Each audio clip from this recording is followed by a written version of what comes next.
2026-yilning 5-yanvar kuni sodir bo'lgan fojia hali ham odamlar yodida. Avtobus ag'darilib tushishi oqibatida 3 oila 3 nafar jigarini qabrga qo'ydi. Ayanchli voqea yuz bergan kuni soat 6dan 57 daqiqa o'tgan. Yo'lovchilarning aksariyati chala uyquda ketayotgan vaqtida birdaniga ro'y bergan avtohalokat ko'plab insonlar taqdirini o'zgartirib yubordi.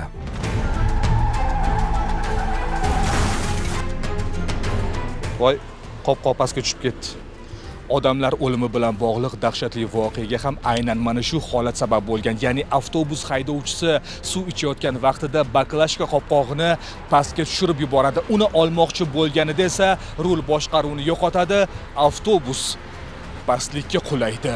1986-yilda tug'ilgan haydovchi Zarafshon Navoiy yo'nalishi bo'ylab avtobus boshqarib ketayotgan vaqt yo'l qoidalarini qo'pol ravishda buzib, mudhish yo'l transport hodisasini sodir etgan. Natijada avtobusda bo'lgan bir nechta yo'lovchilar jiddiy jarohat olgan. Ming afsuski, ulardan 3 nafari vafot etgan. E'tiborlisi, vafot etganlar orasida voyaga yetmagan fuqarolar ham bo'lgan. Mazkur holat bo'yicha sud ishi 2026-yil 11-iyun kuni jinoyat ishlari bo'yicha Tomdi tuman sudi tomonidan Zarafshon shahar ichki ishlar binosida ochiq sud majlisi tartibida ko'rib chiqildi. Sudda ishtirok etgan marhum hamda jabrlanuvchilarning yaqinlari haydovchiga nisbatan qonuniy chora ko'rilishini so'ragan. Bitta emas, ikkita emas, 3 ta odam 10 ta nechta odam jabrlanyapti, avtobus halokatga uchirilyapti. Nima kerak bor uni so'rash, savol sizga. Yo, jim o'tirib gapirib olay, vaqti bo'lmay turing. Haydovchi ko'z yosh to'kib bu qilgan ishi uchun jabrlanuvchilarning yaqinlaridan kechirim so'radi.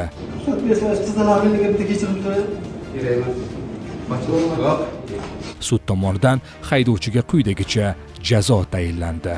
O'zbekiston Respublikasi Jinoyat kodeksining 266-moddasi 3-qismi A bandida nazarda tutilgan jinoyatni sodir etganlikda aybdor deb topilsin. O'zbekiston Respublikasi Jinoyat kodeksining 266-moddasi 3-qismi A bandi bilan 3 yil muddatga barcha turdagi transport vositalarini boshqarishdan mahrum qilinib, 10 yil muddatga ozodlikdan mahrum qilish jazosi tayinlansin. Jazo manzil koloniyada o'tatilsin. Jazo o'tash muddati 26-yil 5-yanvar kunidan hisoblansin. Mazkur jinoyat oqibatida marhumlarning qonuniy vakili hamda jabrlanuvchi va fuqaroviy da'vogarlarga sudlanuvchining jinoyat qilmish natijasida yetkazilgan moddiy va ma'naviy zararlarni undirish xususida tegishli hujjatlarni to'plab fuqarolik tartibida sudga murojaat qilish ega ekanligi tushuntirilsin. Avtobus haydovchilari, siz bir narsani unutmang. Harakat vaqtida nafaqat o'zingiz, balki boshqa yo'lovchilarning xavfsizligi uchun ham javobgarsiz. Biz shu o'rinda marhumlarning oilalariga hamdardlik bildiramiz. Jarohat olgan fuqarolarni esa tezda sog'ayib ketishlarini tilaymiz.